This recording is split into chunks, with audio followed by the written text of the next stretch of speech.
Hey guys, J.Anthony here. Welcome back to my channel. This is a video that I think is kind of long overdue. One of the comments that I get on my videos, I'd say almost daily, if not for sure every other day, is, I really like high-end Swiss watches. I really like watches in general, but I just can't afford anything nice right now.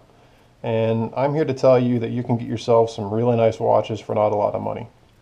I've made videos about solid gold Rolexes and just like tens of thousands of dollars of watches.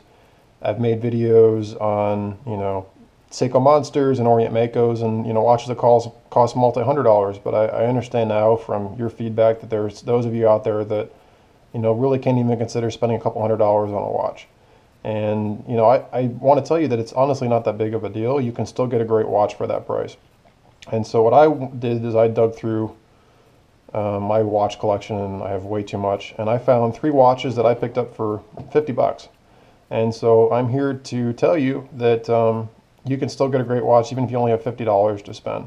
And I picked out 3 pieces that I think kind of give you a little bit of a broad range of choice, and they offer kind of different things depending on what it is you're looking for. And I'm here to tell you, if you watched my channel and know, I appreciate these watches and enjoy these watches as much as I've enjoyed, my Rolex Presidents and my Daytonas and just some of the ridiculous watches I've owned as well. So, the watch satisfaction doesn't come from how much it costs. It comes from your appreciation of it as a mechanical piece and the way it looks and just the whole package. You don't need to worry about the price point. You can get as much pleasure from a cheap watch as you can from an expensive watch. So, I've rambled on enough. Let me show you what you can get for 50 bucks. Now, just a little bit of a caveat. I honestly did pick up every one of these watches for about 50 bucks. However, that was with me doing a lot of research and being very patient on pricing. So a lot of these watches typically sell for more than $50, but if you're patient, you can get them for that price. So let's go up here with my first choice. What we have here is one of my favorite watches of all time. And when I say that, I mean, I found myself when I had my classic Jaeger-LeCoultre or my Rolex President. This was the watch that I still would go to put on my wrist a lot. I just really like the classic look of this watch. This is an Orient Power Reserve, and typically I think this watch retails for about 140 bucks.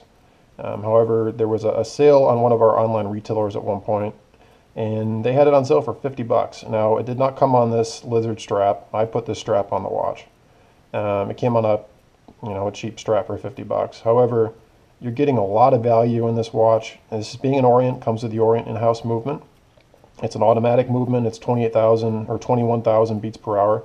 So you get a decent sweep to the second hand. It's not, like a Rolex where it's super smooth, but it still gets a decent tick. The dial is nicely finished. There's a great little raised Orient logo down here at 6 o'clock. And you're getting a power reserve. So for those of you that don't know what a power reserve is, it basically works exactly like the gas gauge in your car. So, in a car, if you're on empty, you're running out of fuel. If you're full, you have a full tank. Well, this is no different. So basically, your mainspring, which is what gives the watch its power and is wound by the rotor. Every time you shake the watch, you spin the rotor because it's an automatic, and that winds the mainspring. And as the mainspring releases, that's what keeps the watch ticking.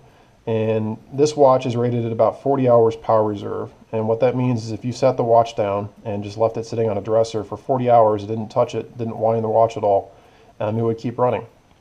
So as you might be able to see here, the dial runs at 0, which is the equivalency of empty in your car, and it goes up to 40. So when this watch is fully wound, this needle will swing over to 40 and it will tell you that the watch has 40 hours of power reserve left in it. So awesome watch. It has great presence. It's very much a classic looking piece. I'd say this has very similar presence to like a Patek Philippe Calatrava. So if you're really into that kind of classic minimalist watch, this is very much for you. And again, for 50 bucks, you're getting a power reserve automatic in-house movement watch. Go up on eBay and type in Swiss-made power reserve watch and tell me how much one of those watches are going to cost you. Let alone if you could find one from someone that does their own movements. You're not going to find anything even remotely close to this. The value of this watch is just incredible. So again, I picked it up for 50 bucks. I put a lizard strap on it. You don't have to put a lizard strap on it like I did. You can get a decent strap for 10 to 20 bucks. But for a classic dress watch you can wear every day for 50 bucks, awesome buy. For those of you that want like a really cool vintage piece, here I have a a Seiko 7017 from the 70s. I bought this watch for $5. Now I have $50 all into it, and I'll explain. This is something, if you're not afraid of taking a watch apart and putting a little work into it, these watches are awesome value. So every once in a while I'll go to eBay and I'll put in ending soonest. I'll look for watches that are no reserve, and I'll just kind of bid on them. And I picked this watch up for $5 plus shipping. I think I was right around $10. The reason it was so cheap is it had a really nasty aftermarket bracelet on it, and the crystal was destroyed. You could barely see the face or the dial, and the dial was covered in dirt. So what I did is I went on eBay. I found a guy that was selling crystals, vintage Seiko crystals that would fit the 7017 model. Bought the crystal, and I have a little experience working on watches. I took the watch apart and removed the movement from the watch. I cleaned off the dial, and then I spent $20 on a crystal, put a brand new crystal on it, and then I bought a nice leather strap. I understand orange and black isn't probably for everybody, but again, put a decent leather strap on it, put a new crystal on it, and for right around $50, have an awesome day-date vintage 17 jewel Seiko 7017 automatic. These Seikos are extremely well made. The in-house movement is beautiful, if you like minimalist industrial design, that is. And again, it's a day-date vintage Seiko, awesome watch. So if you're not afraid to put in a little work, a lot of value here. Again, $50 all in, I think I'd have into this watch. And then for those of you guys that just like really, elegant, fancy looking watches, I guess, is you have a Parnis out there. Now, Parnis is not a real brand. Parnis is kind of a name that's put on a lot of Chinese origin homage watches that basically look like Swiss watches but aren't. This watch, if you're really into watches, will recognize it looks very similar to a Chrono Swiss or a Breguet. And this watch comes powered by a Seagull manual wind movement. It's very similar to some ETA calibers. There's some nice little finishing here on the movement, and again, it's a manual wind watch. It's got a really cool little onion crown.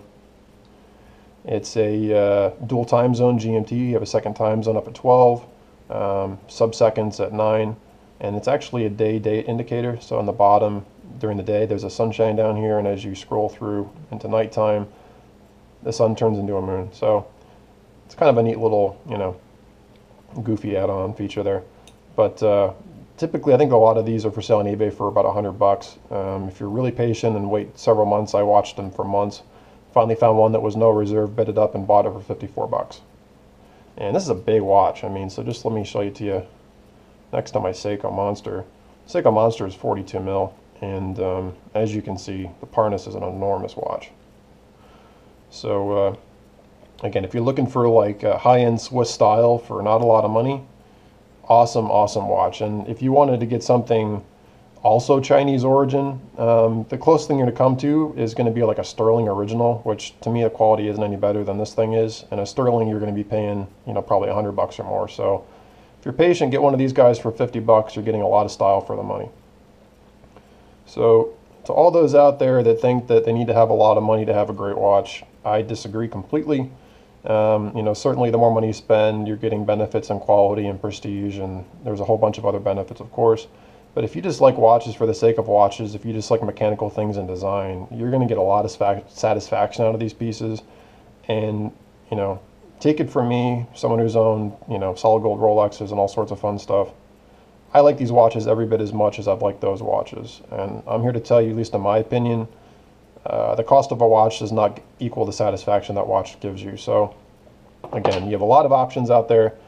You have plenty of money to get a good watch. I'm recommending these guys. There's plenty of other out there, but again, you can get yourself a great Parnis. You can get yourself a great vintage Seiko if you want to put some work into it, or keep an eye out for some great deals on Orient watches. So if you guys like what you saw here, please give me a thumbs up. If you hated it, don't feel guilty about giving me a thumbs down. Just be sure to comment why you didn't like it. I always appreciate feedback. If you haven't already, please subscribe. I really appreciate you guys following my channel. And if you have any comments, questions, or concerns, please leave them below. I thank you so much for watching, and have a good rest of your day.